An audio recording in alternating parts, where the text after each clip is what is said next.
আসসালামু আলাইকুম। কেমন আছেন আপনারা সবাই? আশা করছি আল্লাহর অশেষ রহমতে আপনারা সবাই ভালোই আছেন। আলহামদুলিল্লাহ, আল্লাহ তাআলা আমাদেরকেও ভালো রেখেছে। এই তো আবারও হাজির হয়ে গেলাম আপনাদের মাঝে আর একটা নতুন দিনের নতুন ভিডিও নিয়ে। আর এই তো সংসারের কাজ দিয়ে ভিডিওটা শুরু করে দিলাম। আর আজকে ফজরের সময় যে কারেন্ট গিয়েছে, কখন যে কারেন্ট আসবে কেউ জানে না। তাই তাড়াহুড়ো করে আগে আমি সব কিছুর মধ্যে পানি ভরে রেখেছি, যাতে রান্না করার সময় পানির কোনো সমস্যা না হয়। এরপরে আমি দুপুরে রান্নাবান্না করার জন্য তাড়াহুড়ো করে ফ্রিজ থেকে মাছটা নামিয়ে ভিজিয়ে রেখেছিলাম আর ডালগুলো ধুয়ে রেখেছিলাম। এরপরে আমি তাড়াহুড়ো করে অফ ক্যামেরায় নাস্তা বানিয়ে নাস্তা খেয়ে নিয়েছি। এরপরে আমি চুলা রান্না বসিয়ে তো খাটটাকে মুছে পরিষ্কার করে নিচ্ছি। আর এগুলাকে রেগুলার পরিষ্কার না করলে দেখা যায় কি ধুলাবালি জমে সাদা হয়ে থাকে, তাই প্রতিনিয়ত এগুলাকে পরিষ্কার করতে হয়। আর আজকে আমি আগে চুলা রান্না বসিয়ে পরে এই তো বিছানাটাকে গুছিয়ে নিচ্ছি, যেহেতু আজকে কারেন্ট থাকবে না। আর এই তো বিছানাটাকে গুছিয়ে নিচ্ছি। আর বেশি একটা আলো নেই, যেহেতু কারেন্ট নেই, আবার আকাশের অবস্থাও ভালো না। এই রোদ এই বৃষ্টি, তাই কিছু আলো কিছু আঁধারের মধ্যে আমি তো বিছানাটাকে গুছিয়ে নিয়েছি। আর ভিডিওর শুরুতে আমার আপুদেরকে সেই পুরনো কথাটা আবার স্মরণ করিয়ে দেয়, যারা আমার ভিডিওটি দেখছেন প্লিজ আমার ভিডিওতে একটা লাইক দিয়ে ভিডিওটি কন্টিনিউ করুন, কারণ আপনাদের একটা লাইক আমার ভিডিওটি আরও অনেকের কাছে পৌঁছে দেবে। আর আমার কথার মধ্যে কোনো ভুল ত্রুটি হলে ক্ষমা করে দিবেন। আর আমার ভিডিওর কোনো অংশ যদি ভালো লেগে থাকে প্লিজ আমার চ্যানেলটি সাবস্ক্রাইব করে আমার পাশে থাকবেন, সাথে থাকা বেল বাটনটি ক্লিক করে অল অপশনটি সিলেক্ট করে রাখবেন। যখন কোনো নতুন ভিডিও আপলোড করব সাথে সাথে নোটিফিকেশন পেয়ে যাবেন, তখন সময় সুযোগ করে আমার ভিডিওটি দেখে নিতে পারবেন। আর যারা অলরেডি কাজটি করে নিয়েছেন সবাইকে অসংখ্য ধন্যবাদ। যাই হোক, কথা বলতে বলতে এই তো আমি রুমটাকে গুছিয়ে নিয়েছি। আর এখন এক ঝলক আপনাদেরকে রুমটা দেখিয়ে দিয়েছি। বাসায় যেহেতু কারেন্ট নেই তাই ভিডিওটা বেশি একটা ভালো হয়নি। আর আজকে যেহেতু বাসায় কারেন্ট নেই, বাসার কাজগুলো অনেক তাড়াহুড়ো করে করে নিয়েছি। আর এটা হলো এর আগের দিনের ভিডিও। আর আমি যেহেতু একদিন পর পর ভিডিও আপলোড করি, তাই 2 দিনের ভিডিও একসাথে করে আমি ভিডিওটা আপলোড করি। যাই হোক, এই তো আমি কাপড় ধোয়ার পাউডার রিফিল করে নিচ্ছি, পাউডার শেষ হয়ে গিয়েছিল। আর সংসারে কাজকর্ম যাই করি না কেন, কিন্তু কাপড় ধুতে বেশি একটা ভালো লাগে না। তারপরে কি করব, কাপড় ধুতে হয়। আসলে একটা সংসারের মেয়েরা অনেক কষ্ট করে সংসারটাকে গুছিয়ে রাখে। আমার কাছে কাপড় ধুতে একদমই ভালো লাগে না। কি করব, অনেক কাপড় জমে গিয়েছে, তারপর আমি অর্ধেক কাপড় ধুয়ে নিয়েছি। আরও বিছানার চাদর অনেক কিছু আছে, এগুলো পরে ধুয়ে নিব। আসলে দেখা যায় কি সংসারের কাজগুলো যদি জমিয়ে রাখি তাহলে অনেক চাপ হয়ে যায়, নিজেরই কষ্ট হয়। তাই কষ্ট হলেও সংসারের কাজগুলোকে আস্তে আস্তে করে শেষ করে নিই। যখন সংসারের কাজগুলো গুছিয়ে পরিপাটি করে রাখি তখন সংসারটা অনেকটা হালকা পাতলা হয়ে যায়, নিজের কাছে ভালো লাগে। তাই আমি সবসময় চেষ্টা করি প্রতিদিনের কাজ প্রতিদিনই শেষ করা, শুধু কাপড় ধোয়ার মধ্যে একটু আলসেমি করে নিই। আর এই তো আমার ছেলে দেখেন প্রত্যেকটা কাজে আমার সাথে এরকম করে, কি করব, অনেক বিরক্ত করে, অনেক চিল্লাচিল্লি করি ওর সাথে, অনেক রাগারাগি করি, তারপরও শোনে না।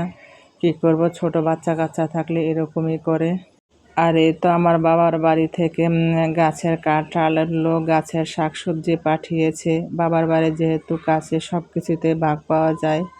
এই তো গাছের শাক, মিষ্টি কুমড়া বাড়ি থেকে মা এগুলোকে কাটাকাটি করে পাঠিয়ে দিয়েছে। এখন এগুলোকে আমি পলিথিন থেকে নামিয়ে নিয়েছি, আজকে রান্না করব চিংড়ি মাছ দিয়ে। আর বাদ বাকি শাকগুলো আমি নর্মাল ফ্রিজের মধ্যে রেখে দিয়েছি, ওগুলো অন্য আরেকদিন নামিয়ে রান্না করে নেব। আর আমার কাছে শাক খুবই ভালো লাগে, আমার কাছে মাছ মাংস বেশি একটা ভালো লাগে না। আর আমি সব সময় চেষ্টা করি মাছ মাংসের সাথে শাক অথবা ভর্তা রাখার জন্য। আমি মাছ মাংসের সাথে একটু শাক বা ভর্তা হলে সুন্দর করে খেয়ে নেই। আর শাক সবজি তো খেতে ভালোই লাগে, কিন্তু এগুলো তো কাটাকাটি করতে অনেক সময় লাগে। আর বাপের বাড়ি যেহেতু কাছে, তাই যখন শাক সবজি পাঠায় তখন কাটাকাটি করে পাঠিয়ে দেয়, আমি শুধু এগুলাকে ধুয়ে রান্না করে নেই আর কি। আসলে দুনিয়াতে যতক্ষণ বাবা মা বেঁচে আছে ততক্ষণ সব বাবা মাই তার ছেলে মেয়ের আবদার পূরণ করার চেষ্টা করে, যতই কষ্টই হোক, যত অশান্তি হোক। তাই দোয়া করে পৃথিবীর সকল বাবা মাকে আল্লাহ তাআলা ভালো রাখুক, সুস্থ রাখুক। নেক হায়াত দান করুক। যাই হোক, কথা বলতে বলতে তো আমি দুপুরে রান্নাবান্না করার জন্য আমি দুন্দুলগুলোকে ছুলে নিচ্ছি, আর আমাদের এলাকাগুলোকে দুন্দুল বলে। আর আজকে আমি দুন্দুল দিয়ে বড় চিংড়ি দিয়ে রান্না করব, আর ছোট চিংড়ি দিয়ে মিষ্টি কুমড়ার ডগা শাকগুলোকে রান্না করব। আজকে দুটোগুলাই চিংড়ি মাছ দিয়ে রান্না করব। আর চিংড়ি মাছ দিয়ে যে কোনো জিনিস রান্না করলে আমার কাছে খুবই ভালো লাগে। আর আমার ভিডিওটি ভালো লাগলে লাইক করবেন, কমেন্ট করবেন, শেয়ার করবেন। আপনাদের ভালো কমেন্টে আগামী দিনের ভিডিও তৈরি করার উৎসাহ যোগায়। আর অনেকে আছেন আমার ভিডিও দেখেন কিন্তু ভিডিওতে লাইক দিতে ভুলে যান। প্লিজ অনুরোধ রইল ছোট্ট করে আমার ভিডিওতে লাইক দিয়ে দিবেন। আর ভিডিওতে যদি লাইক না আসে তখন ভিডিও বানাতে ভালো লাগে না। যদি দেখি ভিডিওতে লাইক আসে তখন মনে শান্তি লাগে না যে আমার ভিডিওটি সবার কাছে ভালো লেগেছে, এজন্য ভিডিওতে লাইক দেয়। আর আপনাদের জন্য অনেক কষ্ট করে ভিডিও বানাই। একটা ভিডিও বানাতে অনেকটা কষ্ট হয়, তাই আমার কষ্টের কথা বিবেচনা করে আমার পুরো ভিডিওর অংশ জুড়ে থাকবেন। কেউ ভিডিওটি টেনে টেনে দেখবেন না। আর আমার ভিডিও যাদের ভালো লাগবে তারাই আমার ভিডিও ভালোবেসে দেখবেন, হয়তো দেখতে দেখতে ভালো লেগে যেতে পারে। যাই হোক, এই তো এগুলো হলো ফ্রোজেন করা টমেটো, আর এগুলো আমাদের বাবার বাড়ি থেকে পাঠিয়েছে। আমি কতগুলা ফ্রোজেন করে টমেটো আমার ডিপে রেখেছিলাম, ওগুলো আমি খাইয়ে শেষ করে নিয়েছি। আর এখন এগুলো আমার বাবার বাড়ি থেকে আনিয়ে নিয়েছি। আর আমি সব তরকারির মধ্যে ফ্রোজেন করা টমেটো দিই। ফ্রোজেন করা টমেটো দিলে আমার কাছে তরকারিটা খেতে ভালো লাগে। আর এই ফ্রোজেন করা টমেটোগুলো আমার আম্মা পলিথিনের মধ্যে করে ডিপে রেখেছিল, আর এখন আমি এগুলাকে বক্সের ভিতর করে রেখে দিচ্ছি। কারণ বক্সের ভিতরে করে রেখে দিলে ফ্রিজের মধ্যে বেশি একটা জল পড়ে নষ্ট হয় না, আর পলিথিনের মধ্যে রাখলে জল পড়ে ফ্রিজের ভিতরে অনেক দাগ পড়ে নষ্ট হয়। এই জন্য আমি এগুলাকে বক্সের ভিতরে রেখে দিই, আর প্রত্যেক দিন এগুলো আমি নামিয়ে সব তরকারির মধ্যে ব্যবহার করি। আর টমেটো যদি ডিপের মধ্যে আস্তা রাখা হয় তখন এটা তরকারির মধ্যে দিলে বেশ একটা ভালো লাগে না। আর যদি এভাবে গালিয়ে রাখা হয় তাহলে সব তরকারির মধ্যে দিলে দেখতে ভালো লাগে, খেতেও ভালো লাগে, স্বাদটা সে আগের মতোই থাকে। যাই হোক, কথা বলতে বলতে তো আমি দুপুরে রান্না বান্না শুরু করে দিয়েছি। আর আজকে কি কি রান্না করব তা তো কাটাকাটি করার মধ্যে দেখে নিয়েছেন, এখন আর কি বলবো। যাই হোক, কত কথা বলে ফেললাম, জানি না কতটা ভুল করলাম। নিজের ভুল আসলে নিজের চোখে দেখা যায় না, অন্যে ধরতে পারে, তাই ভুল হলে ক্ষমা সুন্দর দৃষ্টিতে দেখবেন। আর এই চিংড়ি মাছকে আমার ছোট ছেলে চিংড়ি মাছ বলতে পারে না, চিংড়ি মাছ বলে। আর আমার ছোট ছেলে বড় ছেলে সবাই চিংড়ি মাছ খুব পছন্দ করে, খুব মজা করে খায়। আসলে যে জিনিস খেলে ক্ষতি হবে বাচ্চারা সেই জিনিসই খেতে চায়। আর চিংড়ি মাছ খেলে যে কোনো শক্তি হবে এমন কোনো শক্তি নেই। আর চিংড়ি মাছ শুধু মুখের মজায় খায়, একটা মুখরোচক খাবার, এই আর কি। চিংড়ি মাছ অনেক দাম, তারপর মানুষ এই ক্ষতিকারক জিনিস অনেক দাম দিয়ে খেতে চায়। আর ইলিশ মাছ কিন্তু অনেক দাম, খেলে অনেক ক্ষতি, কিন্তু এই ক্ষতিকারক জিনিস মানুষ অনেক দাম দিয়ে খেতে চায়। আর গরুর মাংস ক্ষতিকারক, কিন্তু মানুষ গরুর মাংস ছাড়া কিছুই বোঝে না। আসলে দুনিয়াটাই হলো এরকম, যে জিনিসে বেশি ক্ষতি হয় মানুষ সেই জিনিসের প্রতি আসক্ত থাকে। আর মানুষ দুনিয়াতে যেটা খেলে ভালো থাকবে সেটাই খেতে চায় না।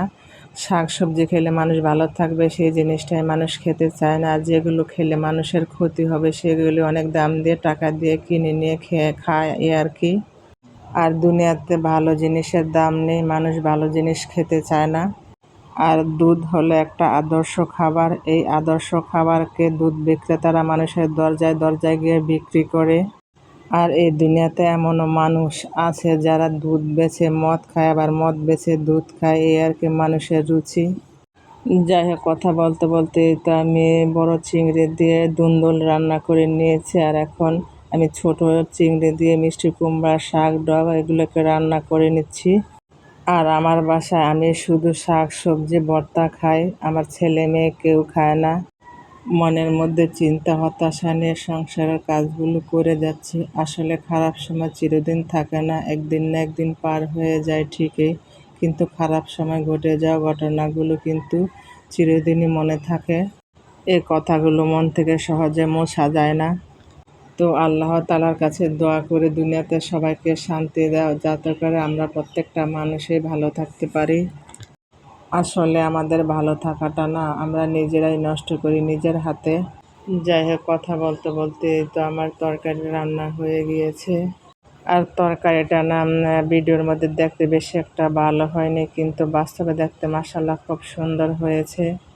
আর আমি প্রতিদিন যা করি সেটাই আপনাদের সাথে শেয়ার করার চেষ্টা করি। হয়তো আপনারা ঘুরে ফিরে একই কাজ দেখেন। কারো যদি বিরক্ত লাগে, আসলে আমার বলার কিছুই নেই। যাদের আমার ভিডিও ভালো লাগবে তারাই আমার ভিডিও ভালোবেসে দেখবেন।